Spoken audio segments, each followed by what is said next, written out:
नमस्कार विद्यार्थी मित्रांनो, माझ्याकडे आज ही एक बरणी आहे आणि या बरणीत लाल आणि नारिंगी रंगाच्या गोळ्या आहेत. लाल रंगाच्या गोळ्या 5 आहेत आणि नारिंगी रंगाच्या गोळ्या 15 आहेत. आता मी डोळे मिटून यातली एक गोळी उचलली तर ती कोणत्या रंगाची गोळी असण्याची शक्यता जास्त आहे? आपण करून बघूया.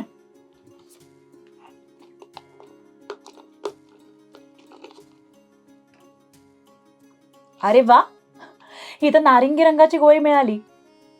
साहजिकच आहे नाही का?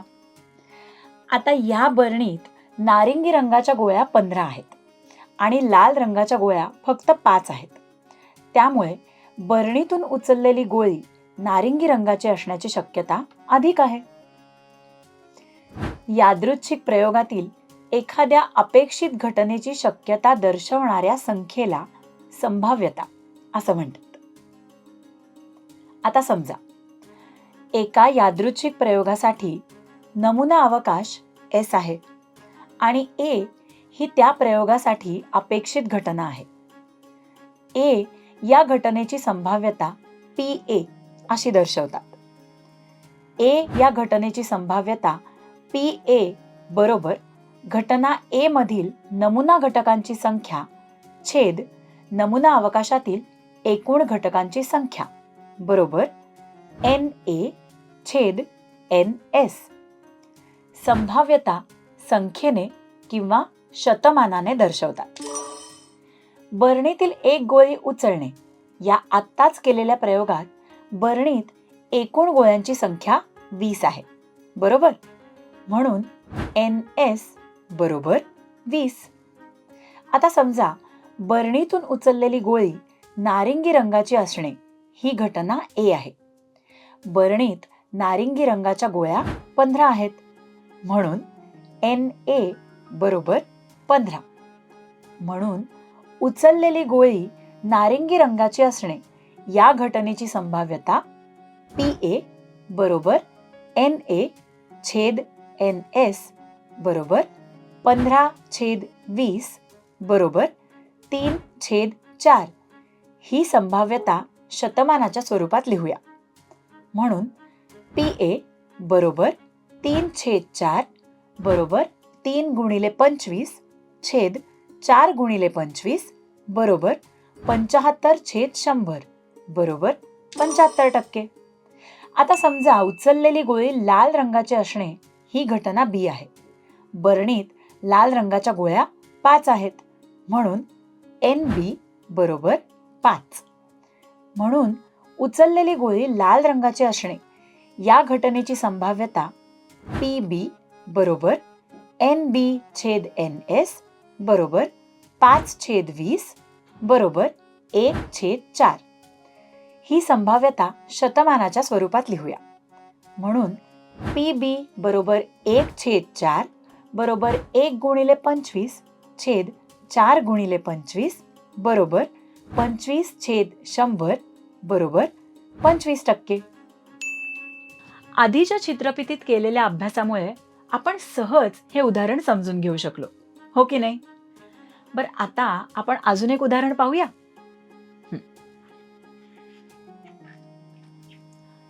3 नाणी एकाच वेळी वर फेकली असता खालील घटनांची संभाव्यता काढणे.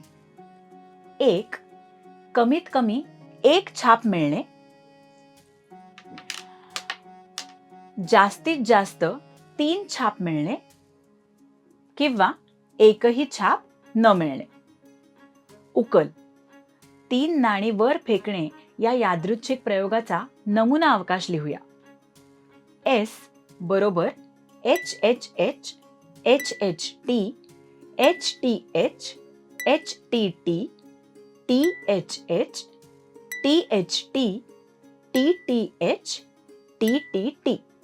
म्हणून नमुना अवकाशातील घटकांची संख्या NS बरोबर 8. 1. समजा घटना A कमीत कमी 1 छाप मिळणे. याचा अर्थ 1, 2 किंवा 3 वेळा छाप मिळणे. म्हणून A बरोबर HHH, HHT, HTH, HTT, THH, THT, TTH. म्हणून संच A मधील घटकांची संख्या Na बरोबर 7. घटना A ची संभाव्यता PA बरोबर घटना A मधील नमुना घटकांची संख्या छेद नमुना अवकाशातील एकूण घटकांची संख्या बरोबर Na छेद Ns बरोबर 7/8. म्हणून PA बरोबर 7/8. 2. समजा घटना B जास्तीत जास्त 3 छाप मिळणे. जास्तीत जास्त 3 छाप मिळणे म्हणजेच एकदाही छाप न मिळणे किंवा एकदा किंवा दोनदा किंवा 3ही वेळा छाप मिळणे म्हणजेच 0 किंवा 1 किंवा 2 किंवा 3 वेळा छाप मिळणे. म्हणून B बरोबर HHH, HHT, HTH, HTT, THH, THT, TTH, TTT. आता घटना B मधील सर्व घटकांचे निरीक्षण करा. घटना B मधील सर्व घटक आणि नमुना अवकाशातील सर्व घटक समान आहेत. म्हणून B हा संच आणि नमुना अवकाश S हे समान आहेत. म्हणून NB बरोबर 8. म्हणून घटना B ची संभाव्यता PB बरोबर घटना B मधील नमुना घटकांची संख्या छेद नमुना अवकाशातील एकूण घटकांची संख्या बरोबर NB छेद NS बरोबर 8/8 बरोबर 1. म्हणून PB बरोबर 1. 3. समजा घटना C एकही छाप न मिळणे. म्हणून C बरोबर TTT. म्हणून NC बरोबर 1. म्हणून घटना C ची संभाव्यता PC बरोबर घटना C मधील नमुना घटकांची संख्या छेद नमुना अवकाशातील एकूण घटकांची संख्या बरोबर NC छेद NS बरोबर 1/8. म्हणूनच PC बरोबर 1/8. आता आपण अजून एक उदाहरण पाहूया. 2 फासे एकाच वेळी फेकले असता खालील घटनांची संभाव्यता काढा. 1. दोन्ही फाशांच्या पृष्ठभागावर समान अंक असणे. 2. दोन्ही फाशांच्या पृष्ठभागावरील अंकांची बेरीज पूर्ण वर्ग संख्या असणे. 3.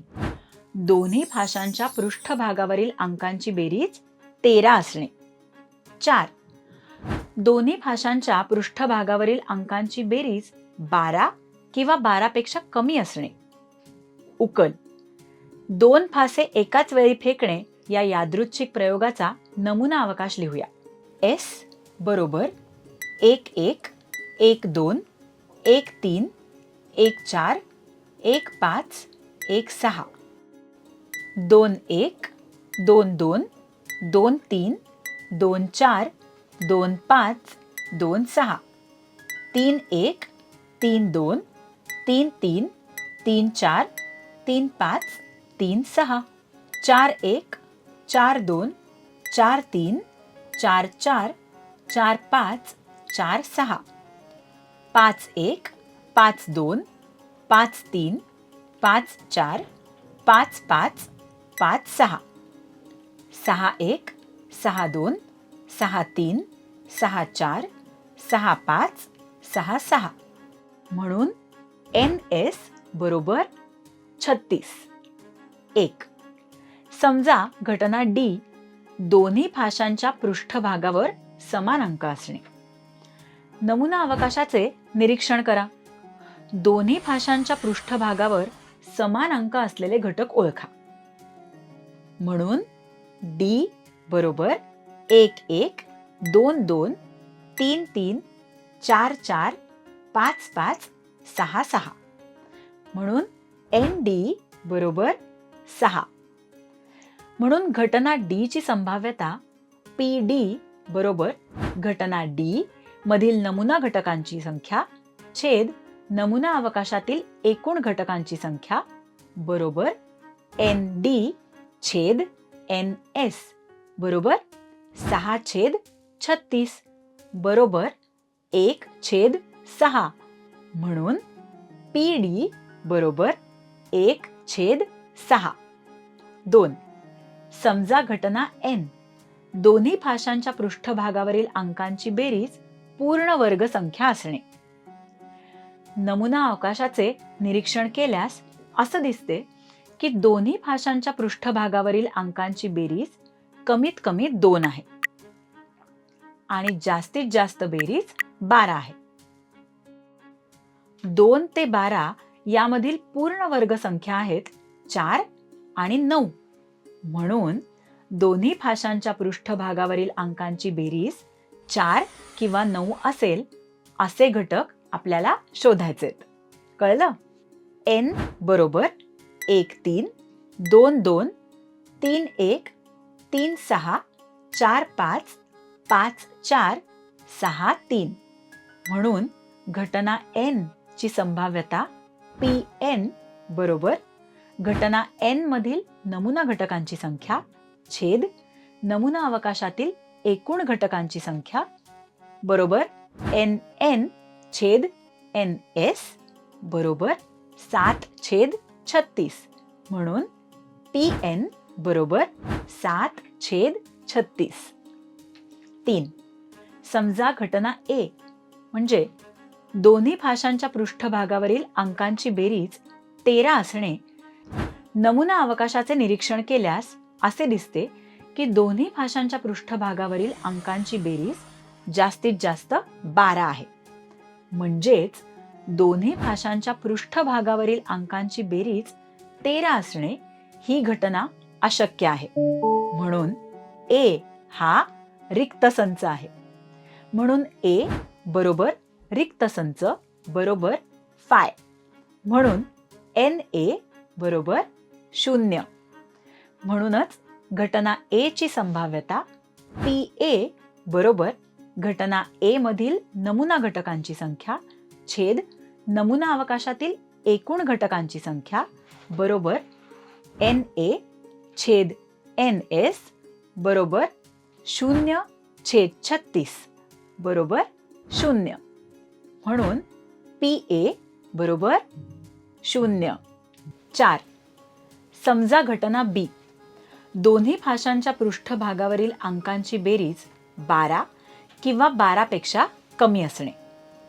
नमुना अवकाशाचे निरीक्षण केल्यास असे दिसते की दोन्ही फाशांच्या पृष्ठभागावरील अंकांची बेरीज जास्तीत जास्त 12 आणि कमीत कमी 2 आहे. म्हणजेच दोन्ही फाशांच्या पृष्ठभागावरील अंकांची बेरीज 12 किंवा 12 पेक्षा कमी असणे या घटनेमध्ये नमुना अवकाशातील सर्वच घटक संभाव्य निष्पत्ती आहेत.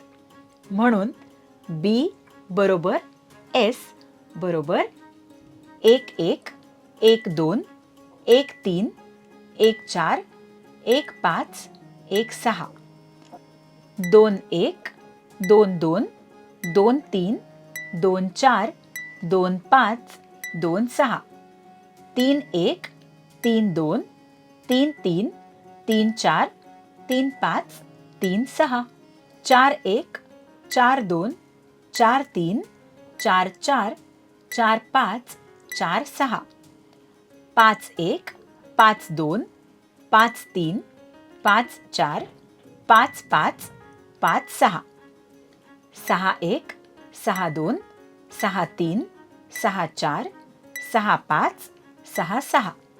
म्हणून NB बरोबर NS बरोबर 36.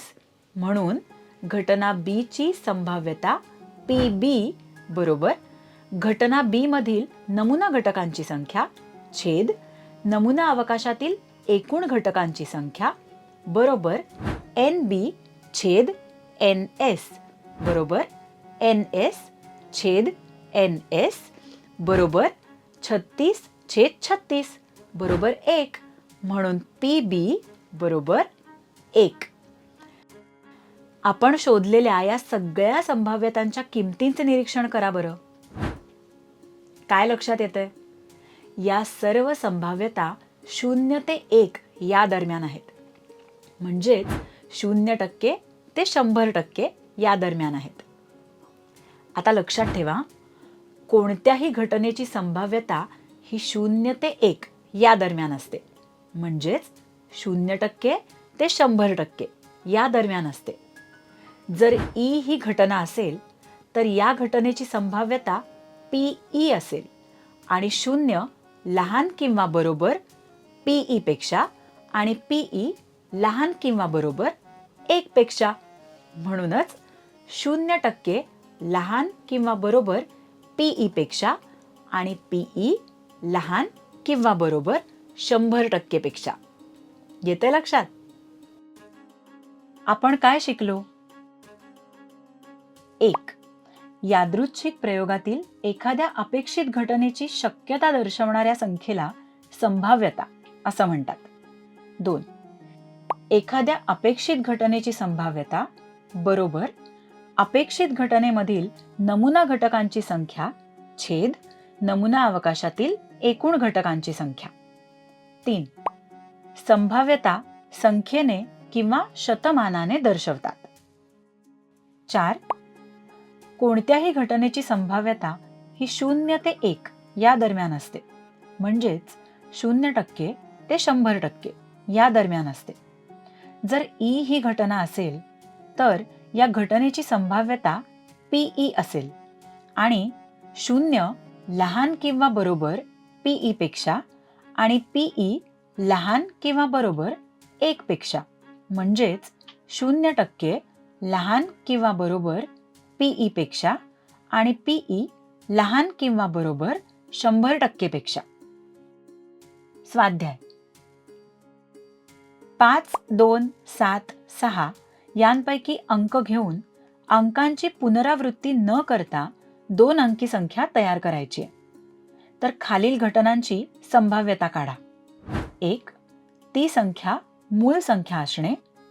2. ती संख्या विषम संख्या असणे. 3. ती संख्या 3च्या पटीत असणे. प्रश्न 2. 10वीच्या एका वर्गात 45 विद्यार्थी आहेत. त्यापैकी 2/3 विद्यार्थ्यांना खो खो हा खेळ आवडतो. 3/5 विद्यार्थ्यांना कबड्डी हा खेळ आवडतो. वर्गातील काही विद्यार्थ्यांना हे दोन्ही खेळ आवडतात.